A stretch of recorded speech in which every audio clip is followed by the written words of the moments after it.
There are no shortcuts in life to anywhere worth going. If we want to become proficient at anything, we have to put in the actual time and effort by learning and practicing a skill to really become an expert. The same applies when playing music. There is a lot of research and learning to be done to really understand music theory and to master an instrument. However, sometimes textbooks, theoretical rules and guidelines can be explained and written down as clear as day, but still we are not able to profoundly understand or internalize them until we really see it. This can be seen, for example, with musical grammar, or how you might know it nowadays, the circle of fifths. This piece of music theory was discovered and documented in the late 1600s by the composer and theorist Mikołaj Delecki. But what if we could make these rules visually clearer and also a bit more intuitive to learn, and in turn, easier to remember, so our practicing is also more efficient? This video challenges you to rethink the piano with fresh eyes, using clever visual tricks and abstract designs. We're going to cover the basics from notes and scales to Roman numerals, and from the circle of fifths to chord progressions, all from a visualized viewpoint. So let's start at the beginning. A regular piano has around 88 keys, some more, some less. It is a mix of white and black keys, arranged in a repetitive pattern. The white keys represent the natural notes, while the black keys normally serve as a sharp or flat of those natural notes.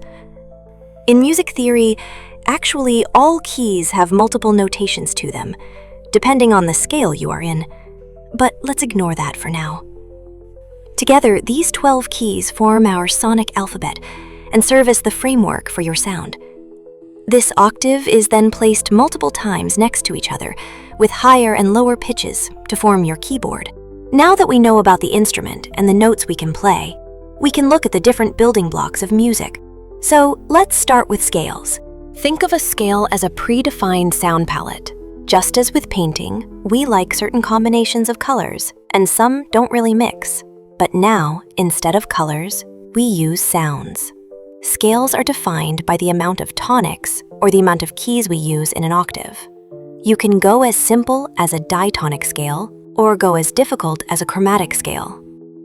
You can have scales with different amount of keys, but in most musical compositions nowadays, we use a heptatonic scale containing 7 keys, arranged in a palette that sounds harmoniously good together. And with this arrangement of 7 keys, we can create different scales, such as major, minor, melodic, harmonic, and others. And from all these frameworks of scales, we can define different chords and other interesting music styles to learn. Even though we will briefly mention the diminished scale, for now let's focus on the most common two, the major and the minor scale.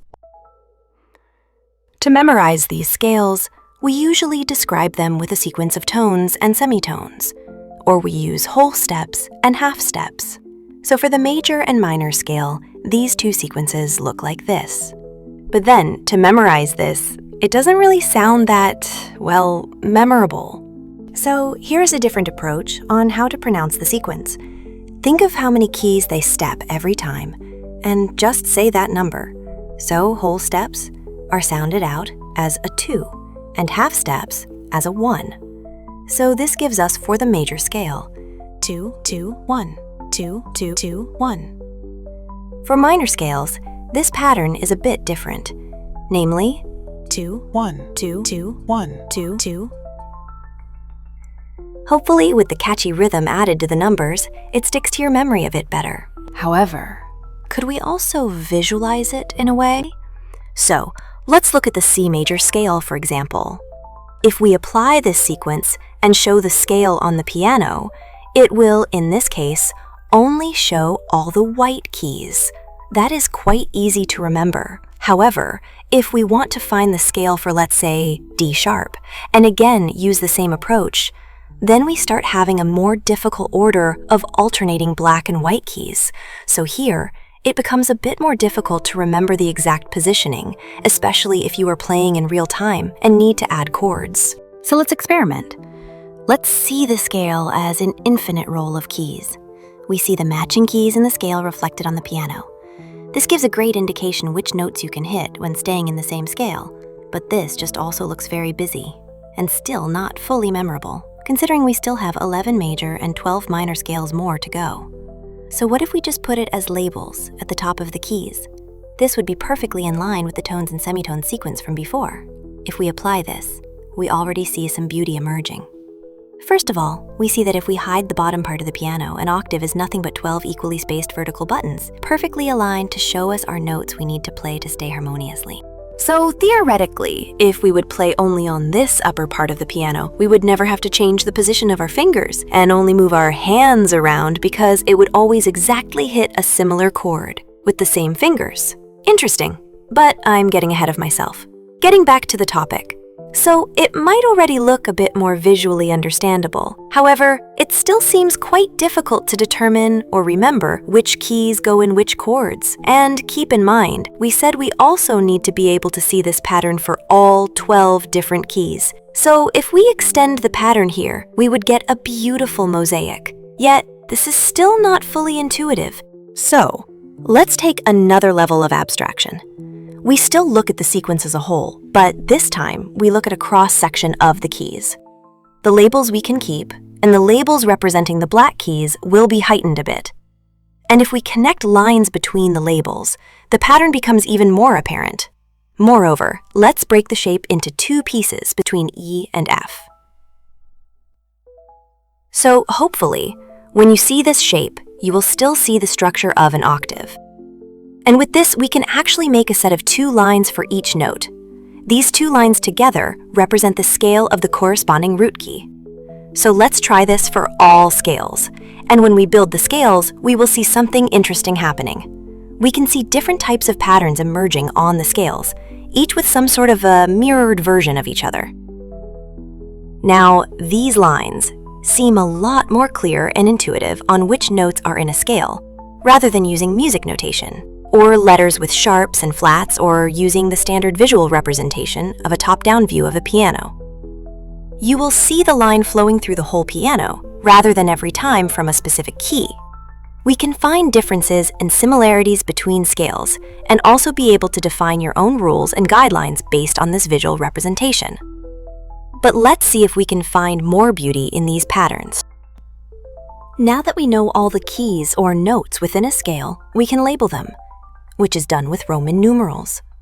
So seeing we have 7 notes in the scale, the root note is marked as a 1, followed by 2, 3, up to 7. Now, in theory, you could even go as far as 13, which is used in some very complex chords. However, you will see that all notes starting from 8 and onwards are a repetition of the initial notes. So for now, let's only go as far as 7. This way, you can communicate a melody in different scales, or which chords you can use by mentioning the Roman numerals when you know in which scale you are playing, but more on that later. To make a standard tritone chord, we use the 1st, 3rd, and 5th note of the scale. Depending on which scale you're playing in, it will be a major or a minor chord. Wait, 5th, circle of fifths? Now this 5th Roman numeral is also reflected in the circle of fifths. This circle helps you indicate how a scale is built up and which notes and chords go well together. It highlights which note is the perfect 4th, the perfect 5th, the matching minor chords, and the diminished tit. Traditionally depicted as a circle with notations of sharps and flats, we're going to visualize it in our newly defined abstract way. So let's start on the outer ring. Starting from C, follow the rule, jump to the 5th note. For C, when you go clockwise, that's a G.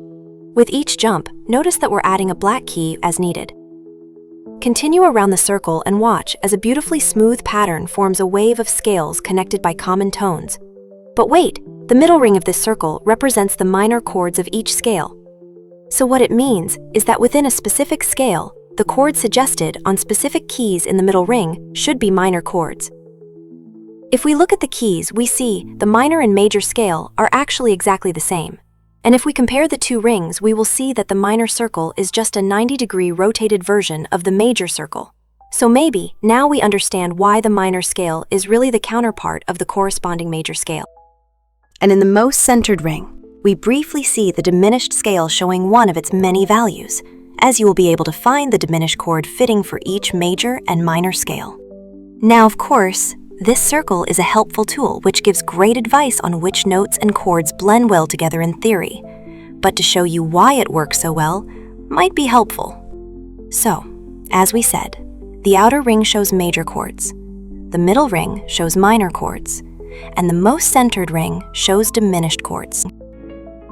So let's take a quick step back and look at all these chord types. If we want to show how these are played on a piano, we can show them like this. And if we would like to visualize all these chord types combined, and for each different root key on the piano in a compact way, it would look something like this. Now this can be helpful to understand each chord individually, but difficult to memorize for an actual chord progression. But then if we follow the rules of the circle of fifths and remove all other chords, we will see that we actually only use notes within that scale. And those are the 7 keys shown within the frame on the circle of fifths. Isn't that magical? So you will see that if you are able to memorize the notes in a scale, most notes will already sound quite good together. And this chord progression will show the same behavior for each scale. And that is the strength of the structure of the piano. If you know lightly how to build chords and respect the rules of note distance, then you can naturally add some harmony to a melody or chords when you are playing. But also what it means is that many groups of notes sound well together when played in the scale. Knowing exact chords is definitely a great competence to have, and we encourage you to learn them as well. However, hopefully this way it will become a bit easier.